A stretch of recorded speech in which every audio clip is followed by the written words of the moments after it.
હર હર મહાદેવ, હરિઓમ ને જય માતાજી મિત્રો. તો કેમ છો મિત્રો? મજામાં ને? સ્વાગત છે આજના નવા વિડીયોની અંદર. દોસ્તો સરસ મજાના આપ સૌ દોસ્તોનો આજના વિડીયોની અંદર સ્વાગત છે.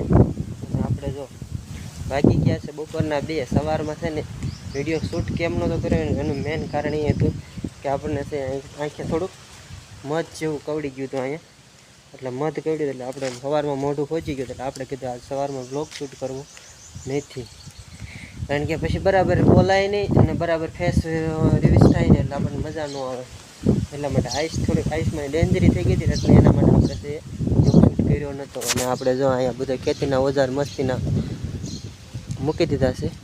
સવારમાં સાયો હોય કે બપોર પછી તડકો થઈ જાય પણ આપણે એ ફેરવતા નથી, કેમ કે 2 કલાકના તડકામાં કાંઈ બહુ ખાસ થાય નહીં. પ્લાસ્ટિકની વસ્તુ હોય તો કેવરાવે પણ એ પ્લાસ્ટિકની વસ્તુ છે, પણ એક ટાંકો છે પણ એને તો વાંધો ન હોય. માથે બપોર પછી કંઈક ઢાંકી દે એટલે તડકો ઓછો લાગે. અને રીંગણીનું વાતાવરણ આપણે અત્યારમાં જોયું ને તો રીંગણી જો બધી છે. કાલ બપોર વસ્યા પાય ને તોય ત્યાંમાં બપોરે બીજા દિવસે તો તાણ પડી જ જાય, કેમ કે છે ને થોડુંક વધારે પ્રમાણમાં તડકો પડે છે. અત્યારે લગભગ 41-42 ડિગ્રી છે એટલો તડકો પડે છે, એટલે બહુ તડકો પડે છે. અને અહીંયા જો ટીટોડી કેવા તડકામાં ટીટી બોલે છે. એનો અવાજ છે ને દોસ્તો, ટીટોડીનો અવાજ બહુ મને ગમે, મસ્તીનો આવે. બીજા ટીટોડી પછી રાતે બોલે કંઈ નક્કી થોડા બોલે. અને આપણે જો અહીંયા બકાલું એકદમ મસ્તીનું થઈ ગયું છે. હું છે ને તરી કોમેન્ટ કરી દેજો. અને અહીંયા શેઢે આપણે એપલ ડોલી રીંગણીનું વાવેતર કરેલું જ છે. ત્યારે છે ને બ્લોગમાં મેં તમને છે ને આપણે જળદેકીમાં નથી બતાવ્યા. જો આપણે અહીંયા જળદેકીમાં બેહારી દીધા છે અને એની સ્પેશિયલ ધજા જળદેકીમાં હોય ને એટલે કોઈ દિવસ કૂવામાં પાણી ન ફૂટે. આપણે જો માથે જ ભર્યો સમદર ભર્યો છે. તડકામાં તે ગુલાબ તો ઉગે જ છે, આવે છે તો પણ બધા ખેરી જાય. આ છે એક સારું મસ્તીનું. ત્યાર પછી આ છે, આ છે 2 મોટા મોટા અંજીર વાવ્યા નહીં એને લગભગ 6 મહિને જેવું થયું, પણ આપણે અંજીરે જે આપણે ક્યારેય ખાધા નથી. અકલપરાથી થઈ ગયા છે જો કેવો મસ્તીના થઈ ગયા છે. 3 છોડ છે પણ આપણે તો ખૂટશે નહીં, ગમે આપણે ખાઈને ધોઈ દઈએ. અને ગાયોને જો ગાય માતાને બધું રાડા પડ્યા છે. લીલી નીણ હતી બધી હારી ખાઈ ગયા, કડતા પડ્યો છે એવું છે બધું. હમણાં જો આપણે ભેંસ પાસે તમને ગયા વ્લોગમાં બતાવ્યું હતું ને કે એની પાસે જાવીને એટલે માથું ઉલાળે એના લખણ તો એ બતાવી જ દે.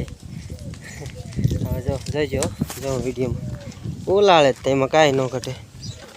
ના આજ વળે લખણ ન બતાવે સારું કહેવાય. જો વખાણે કરો ને એટલે ખીચડી દાઢે સોટે. મને એમ હતું નહીં ઉલાળે પણ ઉલાળ્યું તોય તે બોલો આવું છે દોસ્તો. અને આને ગાય માતા જો કેવો મસ્ત મજાના સરસ મજાના. એના દર્શન તો આપણે રોજ કરવા પડે. વ્લોગમાં હું જાજા ભાગ મોસ્ટ ઓફલી ગાય માતાના છે ને દર્શન બધાને કરાવું જ છું, કેમ કે આપણે છે ને 1 2 3 4 અને એક અહીંયા છે 5 અને એક વાસળી છે.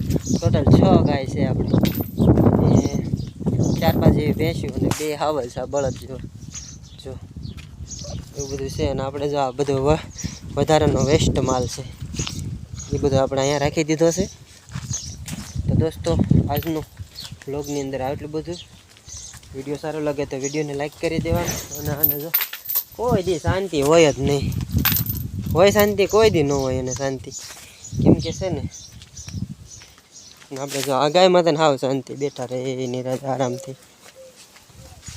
જો આપણે કેળાની લૂંગ પાકી જ નહીં, થોડીક કાશી પડી ગઈ હતી ને એટલે હાવ બગડી ગઈ. થોડીક વેફર કરી હતી પણ વેફરે તે પછી એવું ભાવતી નથી એટલે વેફરે નથી કરતા. વિડીયો સારો લાગે તો વિડીયોને લાઈક કરી દેવાનો. ચેનલની અંદર આપ સૌ કોઈ નવા હોય તો ચેનલને સબસ્ક્રાઈબ કરી નાખો. અને પ્યોર ઓર્ગેનિક ખેતી માટે જો આપણે આ બધું બનાવેલું છે એ છે ને આ ભર્યું જશે. જો બે છે ને ગૌખળથી કરેલા આપણે 6 ગાય છે ને એનો પેશાબ આપણે સવારમાં સ્ટોર કરી લઈએ.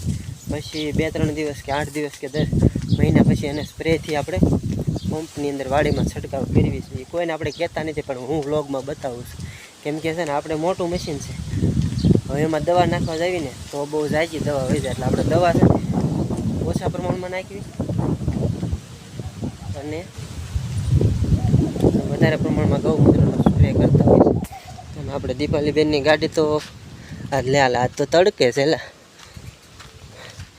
એને છાંયે લેવાની છે. જો એમાં તો એને ટબુડી પડી છે. દીપાલીબેનની ગાડીમાં એને ટબુડી પડી છે. અને જો આપણે દવા બધી રીંગણીની પડી છે. તો દોસ્તો મળશું કાલના નવા બ્લોગ સાથે. ત્યાં સુધી આપ સૌ પાસેથી ચાલો.